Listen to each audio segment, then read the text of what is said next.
picked me up in one of his lectures and decided he wanted to teach me. And the groping came from there. But of course, although I disliked it, I could have stopped going to him at any time.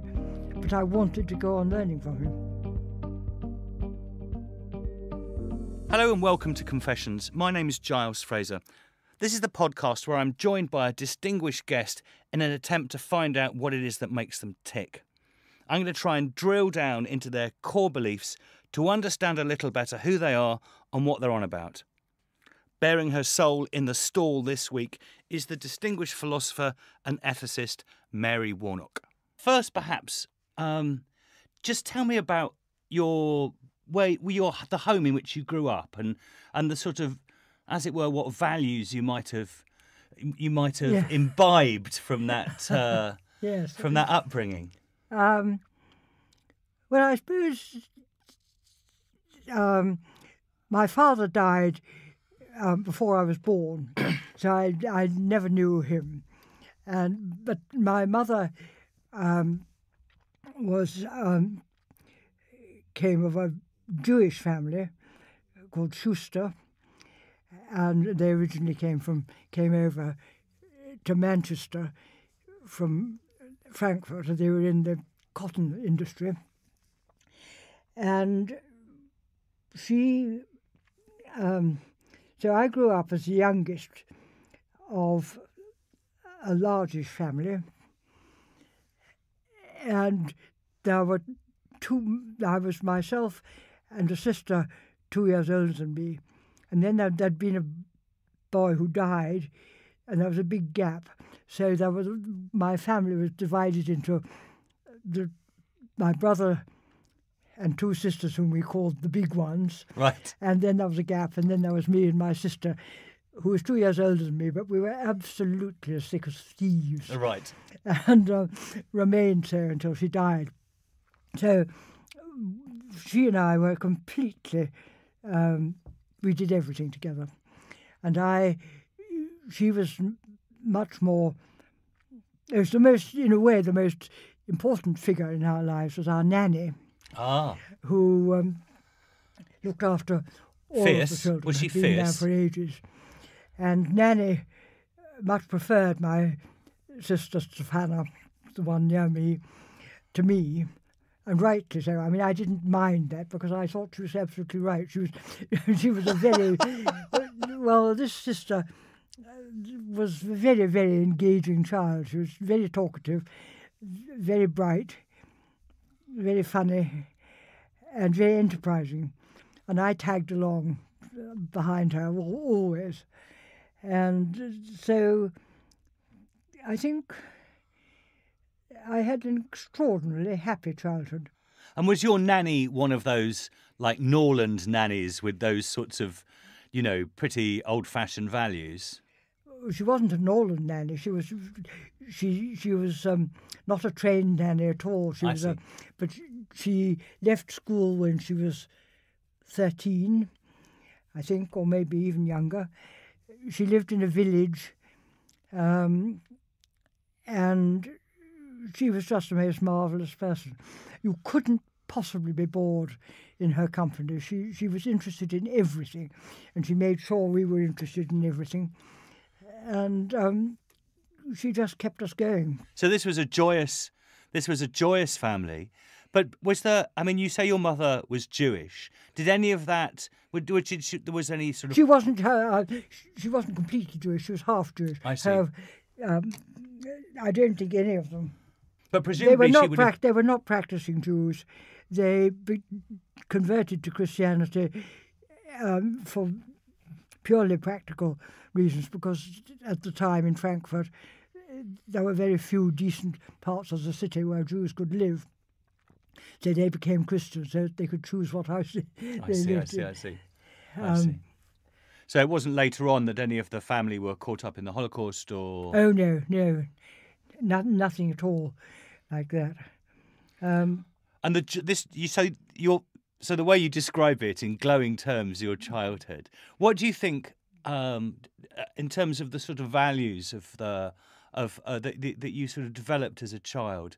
Is it possible to speak of what they might be?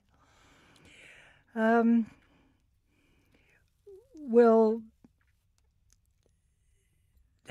no, I think it's very difficult.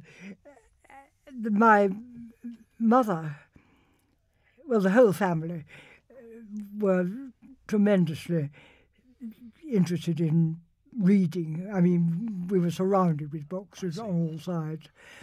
So I suppose that's a value. And our nanny was extremely punctilious about our manners. So that was a value. Rudeness was terrible. Right. And all sorts of things were counted as rude, particularly interrupting people, which I still value very highly, not interrupting. Well, I'll try. That's put me in my spot as an interviewer. I better let you go on when you start. And, of course, I suppose the greatest value was in education. Yeah. My brother, partly, of course, because he was the only surviving male person in the whole family, but partly because he was, in fact, very bright, was regarded as a kind of hero. And he was a scholar at Winchester, and we lived in Winchester, but he went to board at Winchester. And that was the year my father died, or I think, yes, it was. And then he went on to Balliol in Oxford, and he read classical mods and greats. And I knew from a very early age that that's what I was going to do as well. I see. Yeah. So tell me a little bit about your time at university. At university, we're skipping on very fast. Yes, well, it was divided into two parts. I did mods, classical honour mods, which takes 5 terms. And it was I started that in 1942. So I did mods in 1944, and then I left for 2 terms because one couldn't at that stage spend 4 years in Oxford. One could spend only 3, and I wanted to do proper greats. So I came down and taught for 2 years, and then came back again in 1946. And your passion for philosophy is growing from the books and then through your time at Oxford? When I was passionate about the honour mods bit, which has nothing to do with philosophy, which is just literature and language and literature. And so I did do a special subject in mods in Aristotle's logic. I didn't really start doing philosophy until 1946. And even then I was completely unsure whether I wanted to be a Greek historian or a philosopher. I didn't have a passion for philosophy at all, really. So was there something that excited it in the end that Yes, because I was going to get married to another philosopher, and it seemed to be convenient. You're doing everything you can. I'm trying. It's very interesting because I think you always fancy that there's going to be some sort of like, I don't know, some St. Paul moment where you suddenly read something and you stand up and you say, this is just amazing and I'm going to devote my life to this. And the story is not like that, is it? Well, no, because when I was just trying to decide whether I wanted to be a Greek historian or a philosopher, because I knew I wanted to stay academic, it was literally a matter of convenience. I thought we'd share our books, we'd be able to talk about our subject, we'd share our pupils, which all turned out to be true. So it was very convenient getting married to another philosopher. Whereas if I'd been a Greek historian, it would have been a different thing altogether. And anyway, I by then decided I wasn't really at all scholarly, and a Greek historian has to be very scholarly. That's, by the way, that's just completely not true if you're listening to that in terms of scholarly. You're very scholarly. No, not scholarly. I don't think I am. Really? Scholarly means rarely being good at pursuing tiny points, I see. which I think involves a lot of research. And I don't think research is what I've ever done. Well, Mary Midgley, who just recently passed Yes. away, she said when she left Oxford, she went up to Newcastle. Yes. The thing that she wanted to escape from is that philosophy had become a sort of a game of chess, almost a sort of little game of logic chopping in Oxford, and she's ended up despising it and wanting philosophy to relate to life. Does that Yes. Does that feel true to your experience of the place as well? Well, I loved the logic chopping. Ah. I enjoyed the tiny points, and I was a tremendous admirer of John Austin, whom Mary Midgley probably didn't admire particularly, but both Geoffrey and I greatly admired him. And that kind of small points, making small points and making sure you got them right, was the kind of philosophy that I did enjoy. And is that why perhaps it's fair to say that you've always been slightly suspicious of the philosophy that makes sort of grand, sweeping... When you say slightly suspicious, you're underdoing it. I loathe it. Right. One of the worst things I ever had to do was make myself read French existentialist philosophy. Sartre or... Yes.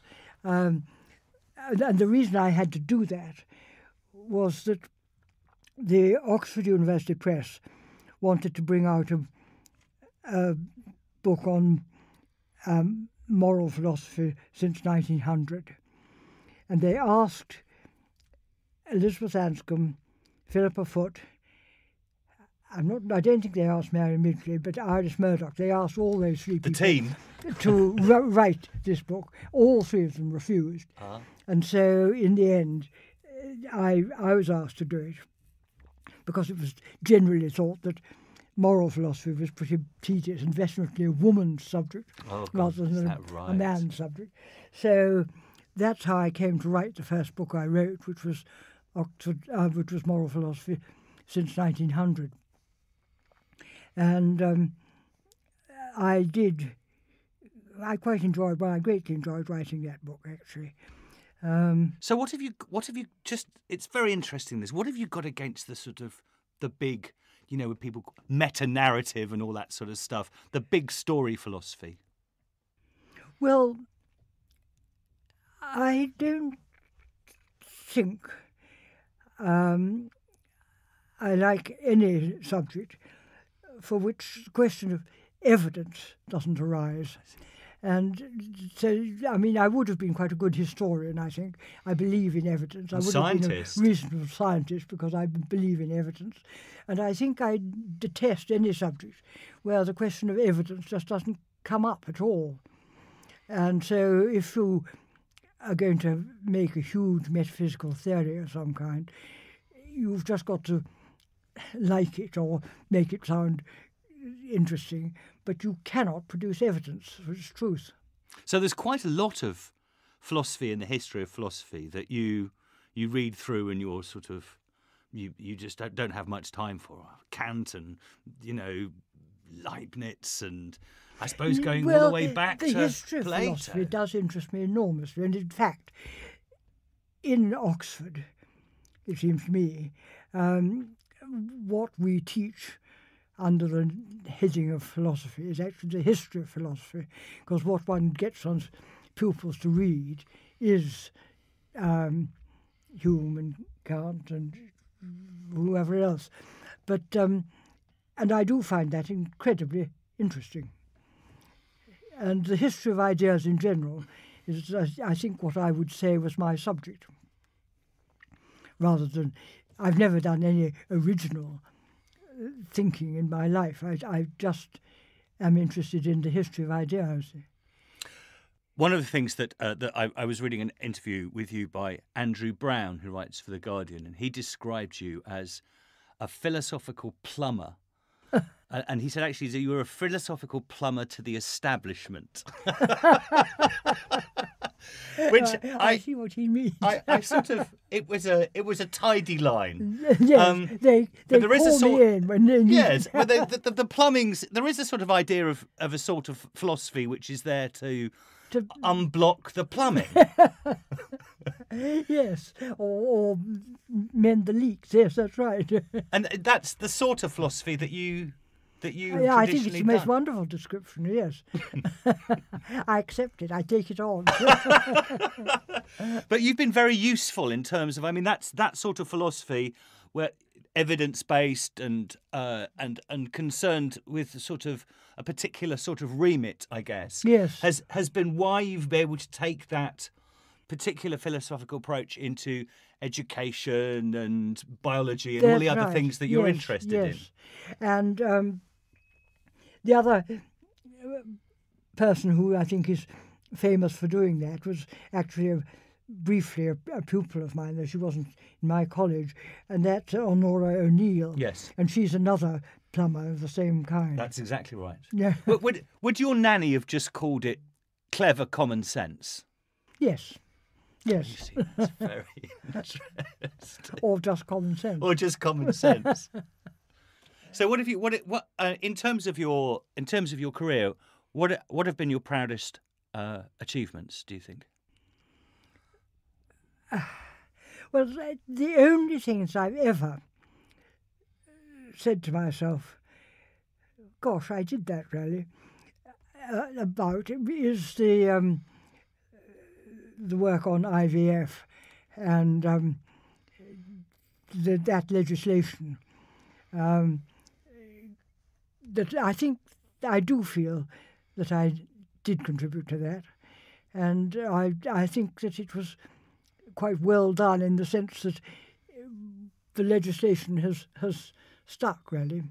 Things like the 14-day rule, that you may not keep an embryo alive in the laboratory for more than 14 days, and the penalty for doing so is 10 years in prison. That rather severe bit of legislation has really lasted very well.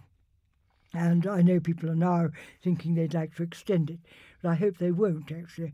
But that I do think was something that I did, although I think what people forget about reports like that report on IVF and so on human fertilisation, people forget what an enormously important part the civil servants play in that, because they rarely decide before we even start to talk, before the committee starts to talk, the civil servants decide what are the topics that are going to be covered. And the first paper that one gets from the civil service is really the most important thing. They frame the discussion, don't they? Yeah, absolutely. Yeah. And the whole thing is built up from that.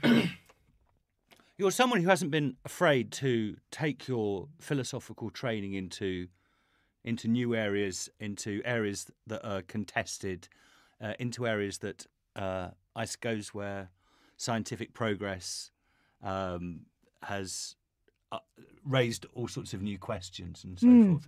So I'm very interested to know. You know, you obviously are in sympathy with a sort of broad sense of progress that the scientific revolution and I suppose what I'm getting around to asking you is about the electronic and digital revolutions and so forth. Yes, though I'm very much at sea in that area. I would never be able to take any sort of intelligent part in talking about electronic matters as I could in biological matters. I suppose the reason I ask it is because for me, one of the things that I value about so much of what you've done is that stood up for sort of civilized, intelligent conversation. And we live in an age now where that's actually often in short supply, often in the media, but I guess in public life more generally, where the Yes. voices are shriller and angrier. And Yes. people talk past each other, interrupt, and all the rest of it. Yes, interrupting you see, it's terrible. And I do think, I entirely agree with you. I think there's something really horrible about the way people communicate now. I mean, when people send messages to one another rather than talking to them, I find that very depressing. And social media is not something I imagine that you're a part of, but you're aware of the way in which on Twitter and Facebook and so forth, the sort of the way in which people argue with each other is That's quite... right, yes. I would find it very difficult now to live without the internet, but that's a different thing. Yes. That's all I use in a way of, my computer is essential to me, but not this way of communicating at all. One of the things I've heard you say or ask anyway is the question about whether morality needs defending these days, whether we need standing up for in some ways, which makes me think that on some level there must be an anxiety within you that something's been lost. Yes. I don't know what I think about that, really. It seems to me that in human contact in general, morality goes on because it's absolutely essential, and we couldn't do without it.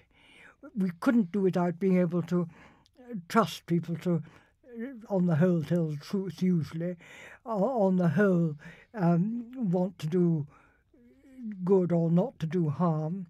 And that just is part of human intercourse, it seems to me. And so I don't worry that morality is going to come to an end. I just don't think it could. Because human society couldn't get on Couldn't without survive it. without it, no. As long as people go on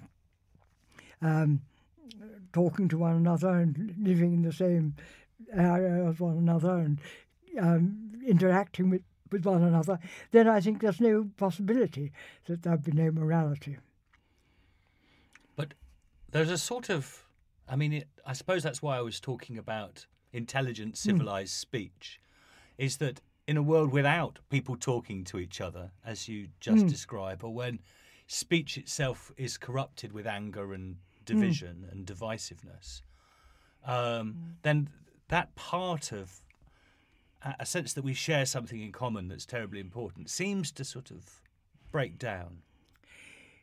Yes. One thing that I simply fail to understand and share everybody else's horror of is the readiness with which people bring out their knives and stab one another now. This does seem to me to constitute a breakdown of morality, actually. And it is so incredibly swiftly growing. I find it very, very hard to understand this. The reason I raise that is that I read in your memoir a very interesting thing that I suppose it relates to the Me Too movement now, is that when you were at university, you had a tutor that had wandering hands. Yeah. And, was he described as a serial groper? Now, Yeah. One of the things you said about him is that actually I learnt a great deal from this man. And you sort of, it felt like you forgave him for the advances that he made. Well, the thing, it was a very curious situation because he wasn't a tutor exactly. He was a professor. He shouldn't have been tangling with undergraduates at all. But he picked me up in one of his lectures and decided he wanted to teach me. and the groping came from there. But of course, the fact of the matter is that although I disliked it, I could have stopped going to him at any time.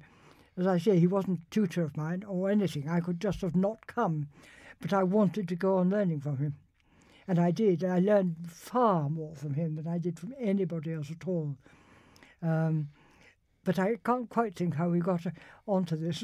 Well, I suppose we got onto it because I was thinking about the Me Too movement and things. Oh, God, I hate it. Oh, do you? But the way in which people would react very differently now to that sort of moral situation. Are prepared to think that they're always victims. Why don't they just go away or hit the person or do something? Right. I mean, you may ask why I didn't go away from this marvellous, amazing scholar from whom I learned so much. But the reason was that I just didn't want to. I just wanted to go on learning. And it was incredibly important to me. But this highlights a difference, I guess, we've got to here. This is, I suppose, the reason I was asking you this question. It highlights a difference between the way you see the world and the way in which many people see the world today. Yes, I think this is true. Because I think that your reaction would be one that wouldn't be so common these days. And actually, what the Me Too movement has is, would probably criticise you for saying what it is that you said, Yes. I mean, I hate the idea. It does mean that women, on the whole, see themselves as potential victims and not as being in charge of what happens.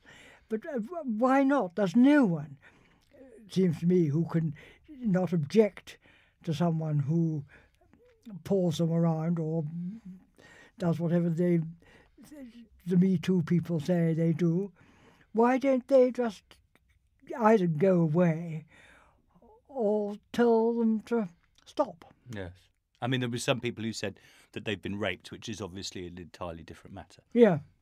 Yes.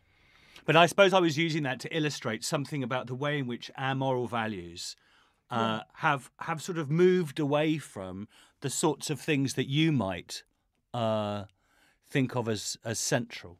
So this sort of, I guess, this thing that's called identity politics, where, the most important thing morally about me is where I come from or what my sexual gender is or what my skin colour is and so forth. That these are the groups in which we think as a, I think as a white man, or I think as a this, rather than we just think, which I have thought is your position. Yes, it's perfectly true. And it's depressing in a way because it's another way of eroding one's individual selfhood, if I can use that expression, because you were always putting yourself in a category of being a white male or a white female or a black, etc. And you don't think of yourself as absolutely peculiar, absolutely individual. And that, I think, is sad. Can we talk about God? Talk about religion. Yes. Is it ever sort of impinged upon you? I mean, I always think of you as a very secular presence. Oh, no. I've always had a great fondness for religion. I was brought up in Winchester, and I absolutely adored and still adore Winchester Cathedral. It's my haven, really. And I've always absolutely loved the language of the Book of Common Prayer and the St. James's Bible. And I was very much brought up, well, my school was exceptionally holy, so we were always on our knees. And but because we didn't have a chapel, I was at school in Winchester, and we didn't have a chapel, so we were always given the choice of which church we went to on Sundays, and I always chose the cathedral, of course. And I always went to the cathedral when I was living at home and not at school. So I am really soaked through and through with the Church of England, Anglicanism. But a Church of England agnostic? Yes, atheist, I would say. Oh, a Church of England atheist. Yeah. It's not the first time that I've been described as that. That great friend of mine, marvellous man, former Bishop of Edinburgh, Richard Holloway. Richard Holloway. Yes. He described me first as an atheist Anglican. And I accepted that then.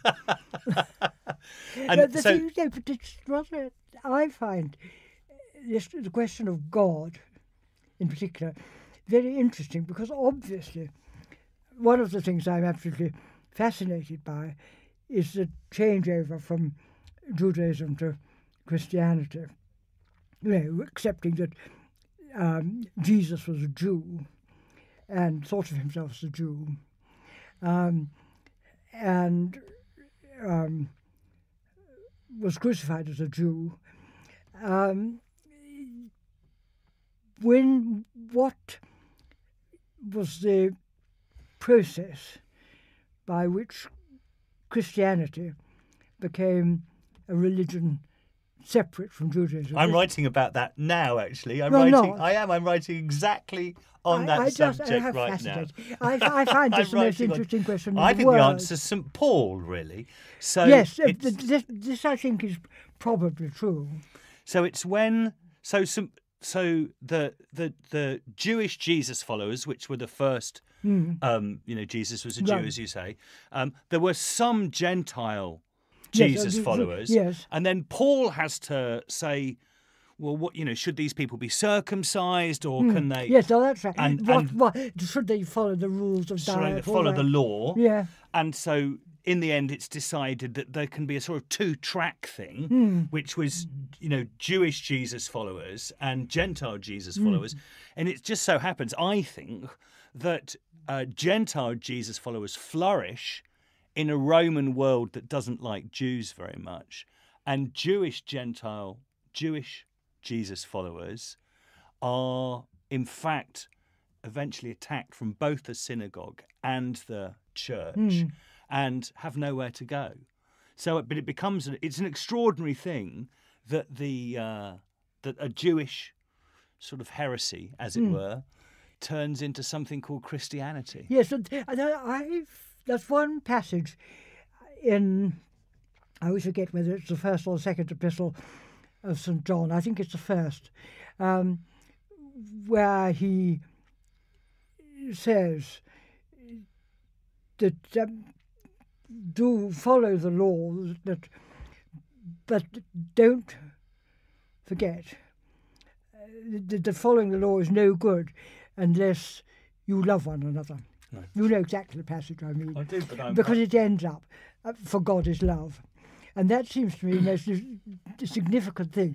And I think that one of the things that Christianity really didn't take over from Judaism very successfully was the idea of God. And I think, therefore, that if you're a Christian, you don't really need God, you need love. And that seems to me the most important thing. And this is what was the teaching of Christ, was love. And not, I mean, I know he was God the Father and so on, but that was all part of the Jewish tradition, that the Son of God. So you think there is a sort of quasi-secularity already in Christianity? If secularity means yes. not believing in God. Yes. Okay. Yes, so that's the wrong word. That there's a sort of agnosticism, or there's a displacement of the divine. Displacement of God, I think, in Christianity, and this is what St. John was saying in the epistles when he said, "None of this is any good if you don't love one another." And God is love could almost be love. And God is love could almost be a definition. Exactly. Well, yes, for God is love is what I think is the definition of the Christian God, as opposed to the Jewish God. And this is why I think that the Jewish God never really came over very satisfactorily. Oh, so this is a very interesting position. So you actually think that the Anglican atheist, as it were, is not intellectually an outright. It's not an eccentric position. It's actually the core of what it is to be. I was going slowly to come round to that. You're absolutely right. Yes, yes. Wow. I think it is. I don't think that God is necessary. You don't. I mean, you can say, if you like, and some people do, that you need to suppose that there's a God because God created the world. But I don't think you need say that. I don't think you need a God really. Is this your plumber instinct, your Occam's razory type of dislike of the metaphysical and the grand and the big and the overarching story? I suppose it is, because certainly I wouldn't say that you could find any evidence of the existence of God. So in that way it would fall under that same heading that we talked about already, yes. But the other thing that you've done, you see, you're a fascinating contradiction to me. Because the other thing you've done such brilliant work on is the imagination. And the imagination, of course, is one of those places where, it seems to me, as it were, thought happens, but it's not about evidence or the empirical. That, as it were, that you can perhaps conceive of some world or some moral possibilities that are not the consequence of a sort of argument about what's in front of our eyes. Well, certainly. I mean, the imagination does seem to me the defining characteristic of a human being as opposed to any other animal. Because I don't think I would be prepared to say that no other animals have imagination. They don't have this thing which defines human beings of being able to sense that there's always something else, something further, something more, or indeed simply to... That's where sorry to interrupt you, but that's where my God bit comes in. You see, Mary, when you're talking about something other, something more and so forth, that sense of I tend to, I guess, place my God understanding there, not in terms of evidence, and because I agree with you, there isn't any, but in terms of the sort of imaginative, what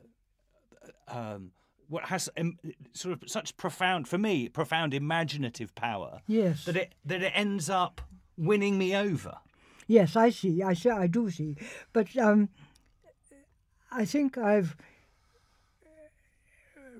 come to the conclusion, probably only in old age, I've come to the conclusion that I go for the St. John way of putting it, that loving one another, as opposed to hating one another, warring against one another, is the most important value that there is. And that I would say, ditto to St. John, God is love. Yes. And that's the most important value. Yes. And I certainly don't need to suppose that there's a God to have created the world.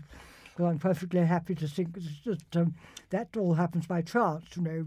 One bit of the universe sparks off against another. But when you're sitting in Winchester Cathedral and they're singing some magnificent anthem at evensong, and you're carried away, your imagination is carried away into maybe a form of daydreaming, however you want to put it. But there's a sense of the other that's there. Is that too much of a? That's how I'd put it. So I'm trying to. I mean, there I am sitting in Winchester Cathedral listening to my favourite anthems. And if I think of myself in that situation, this is why I say I love Anglicanism, I love religion, I love the whole thing. I regard it as absolutely miraculous that that, for instance, when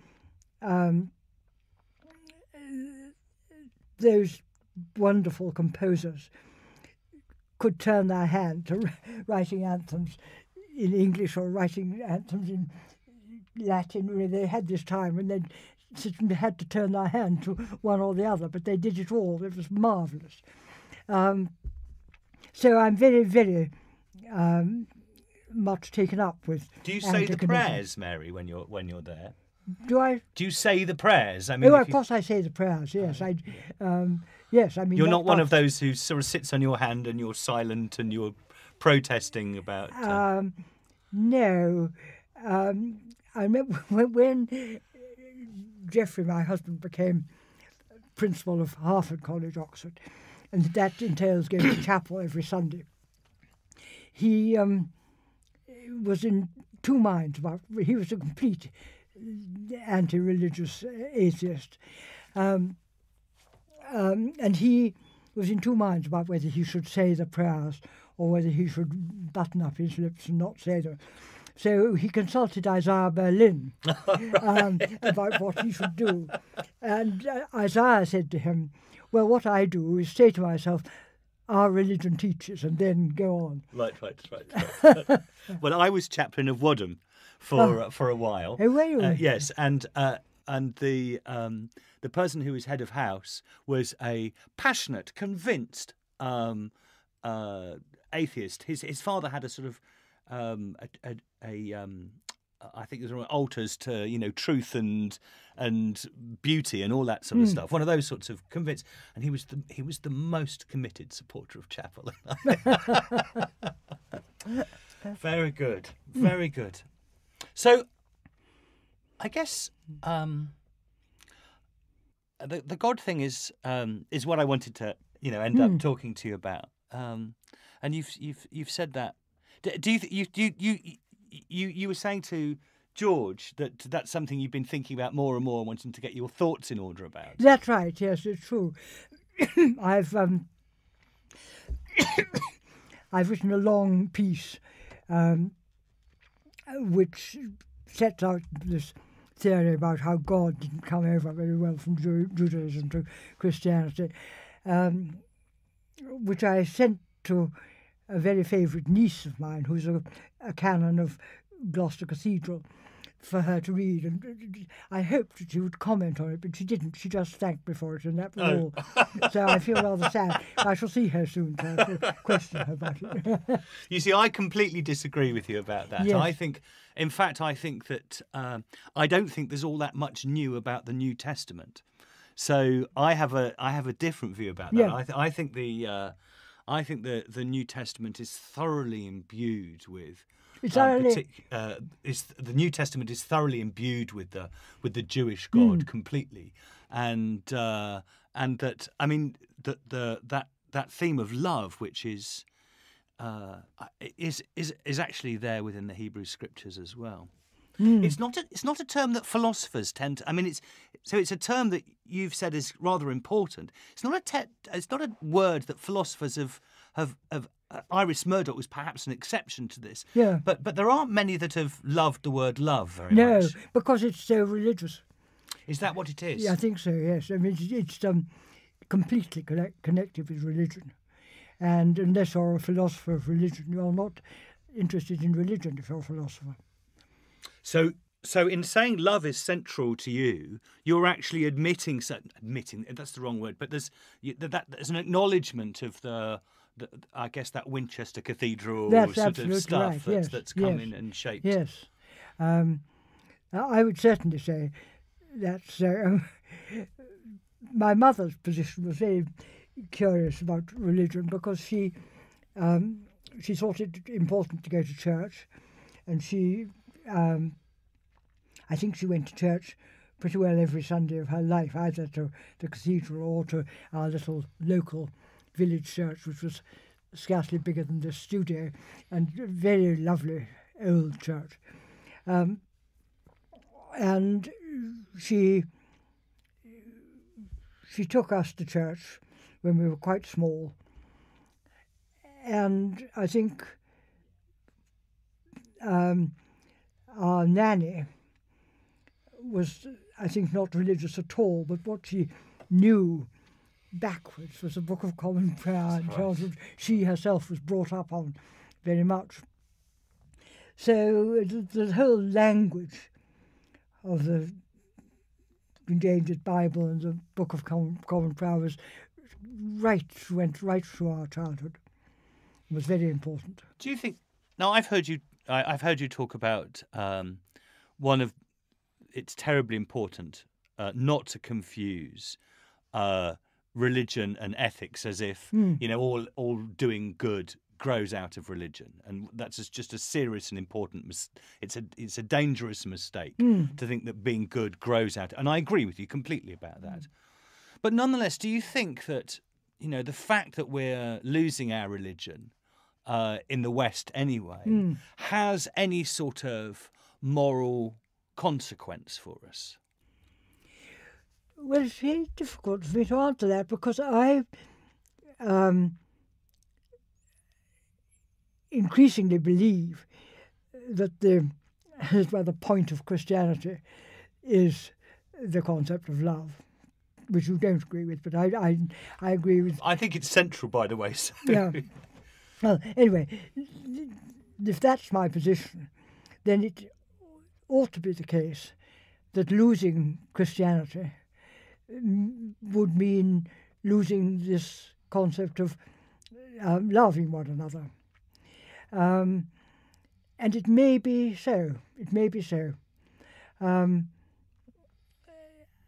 think that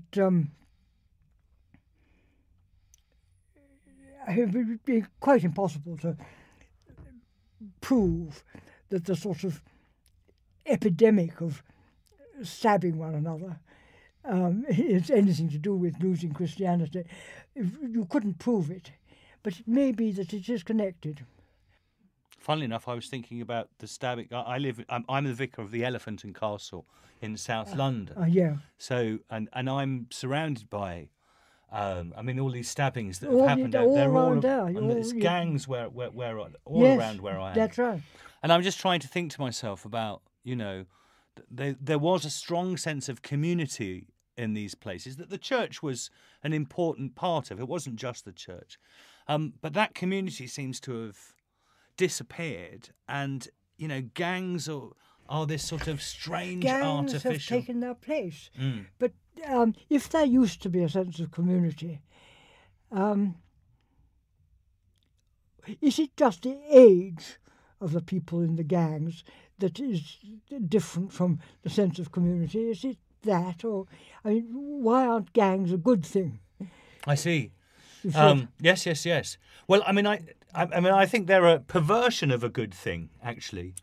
So I think they are a sort of good thing insofar as individuals find some sort of collective. That's right. So, alternative parenting when there are no dads around. Or That's right. So but there is a sort of, they're easily perverted when they're full of, younger guys, not, who haven't got much money, and there's other gangs, and it becomes a sort of them and us type of.